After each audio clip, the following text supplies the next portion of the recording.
बहुत सारे लोग जो हैं वो इसमें मुलविस थे। सोशल मीडिया इन्फ्लुएंसर को क्यों टारगेट किया गया? ये कोई पैसों का मामला तो नहीं है? ये बात तो अब वही बता सकते हैं क्योंकि हमें इस चीज़ का बिल्कुल अंदाज़ा नहीं है। हम लोगों को तो अचानक से पता चलता है कि ऐसी ऐसी कोई चीज़ हुई है। हमने कोई इस तरह की चीज़ प्रमोट नहीं किया है। हमने अपनी तरफ से प्रॉपर प्रूफ्स दे दिए हैं कि हमारी तरफ से जो भी थी अपनी सफाई में कहने के लिए वो हमने हर बात उनको बता दी है।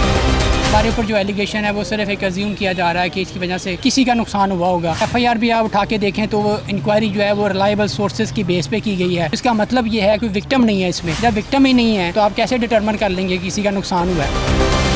सबने देखा है जो पहले एनसीसी के ऑफिसर थे, रिकवरियाँ भी हुई हैं, कुछ जेल में भी गए, सबका उनका करैक्टर सामने है।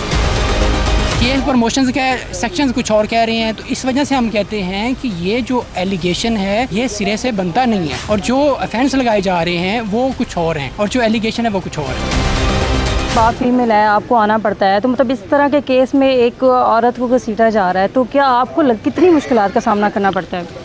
आप भी एक औरत हैं और समझ सकती हैं, एक तो अपना घर अपनी फैमिली छोड़ के आना, ऊपर से छोटा बच्चा है बिल्कुल, तो उसको छोड़ के आना मेरे लिए सबसे ज़्यादा मुश्किल है। और मैं चाहती हूँ कि ये चीज़ें जल्द से जल्द वाइंड अप हों ताकि हम अपनी ज़िंदगी को वापस। अच्छा, और भी बहुत सारे लोग जो हैं वो इसमें मुलविस थे, लेकिन ख़ास तौर पर देखा गया है कि ये सोशल मीडिया इन्फ्लुएंसर को क्यों टारगेट किया गया? ये कोई पैसों का मामला तो नहीं है? ये बात तो अब वही बता सकते हैं क्योंकि हमें इस चीज़ का बिल्कुल अंदाज़ा नहीं है। हम लोगों को तो अचानक से पता चलता है कि ऐसी ऐसी कोई चीज़ हुई है, तो बस हम, लेकिन बाकी ये लाइल्मी में हुआ है या हमने कोई इस तरह की चीज़ प्रमोट नहीं किया। ये अब जो है हमने अपनी तरफ से प्रॉपर प्रूफ्स दे दिए हैं कि हमारी तरफ से जो भी थी अपनी सफाई में कहने के लिए वो हमने हर बात उनको बता दी है।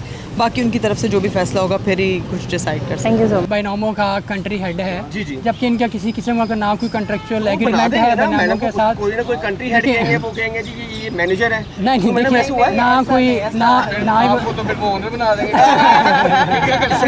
एनसीसी कुछ भी कर सकती है। ना वो एम्प्लॉय है, ना कोई कॉन्ट्रैक्ट है, ना कोई बेनिफिशियली हमने उनसे कोई फ़ायदा लिया है, ना कोई रॉन्गफुल गेन लिया है, ना हमने किसी का नुकसान किया है। तो इनका केस टोटली डिफरेंट है और इस वजह से हम चाह रहे हैं कि केस जल्दी ख़त्म होना चाहिए। कब तक अपने मंतकी अंजाम तक पहुंच जाएगा? देखिए, मंतकी अंजाम तक पहुंचाना तो ऑनरेबल कोर्ट का काम है या एनसीसी डिपार्टमेंट का है।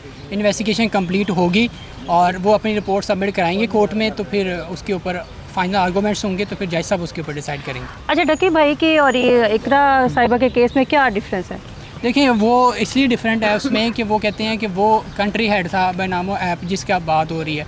हमारा तो उनके साथ कोई कॉन्ट्रैक्ट भी नहीं है, जैसे हमने पहले कहा कि ना ही कोई हम उनके एम्प्लॉय हैं, ना ही हमने उनसे किसी किस्म का कोई फाइनेंशियल गेन किया है। तो हमारा इसलिए इंटायरली डिफरेंट है। हमारे ऊपर जो एलिगेशन है वो सिर्फ एक अज्यूम किया जा रहा है कि इसकी वजह से किसी का नुकसान हुआ होगा और जो अब ये डिटरमिन कैसे होगा कि कोई है, क्योंकि एफआईआर भी आप उठा के देखें तो वो इंक्वायरी जो है वो रिलायबल सोर्सेज की बेस पे की गई है। तो इसका मतलब ये है कि विक्टिम नहीं है इसमें। जब विक्टिम ही नहीं है तो आप कैसे डिटरमिन कर लेंगे किसी का नुकसान हुआ है? तो इस वजह से हम कह रहे हैं कि ये जो एफआईआर है ये अजम्पशन की बेस पे है और ये ख़त्म होनी चाहिए। अच्छा, बहुत सारे ऐसे स्टार्स भी हैं हमारे जिन्होंने इस ऐप की प्रमोशन की है, लेकिन टारगेट क्यों किया जाएगा सोशल मीडिया इन्फ्लुएंसर को ही?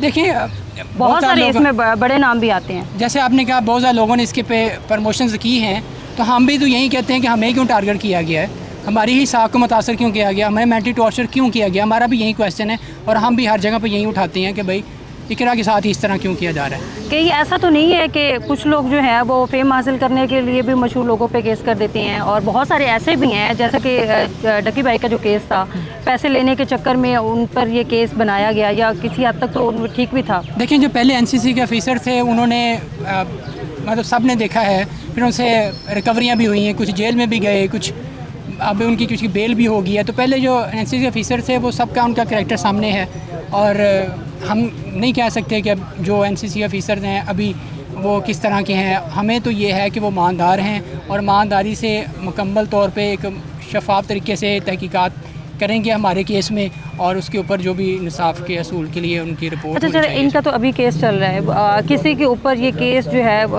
बैटिंग ऐप का, उसके ऊपर वो हो जाता है, प्रूफ हो जाता है, तो उसकी क्या सज़ा होगी? देखिए, बात यह है कि केस है प्रमोशंस का, जबकि सेक्शंस हैं पिकाइड के 13, 14, 25, 26।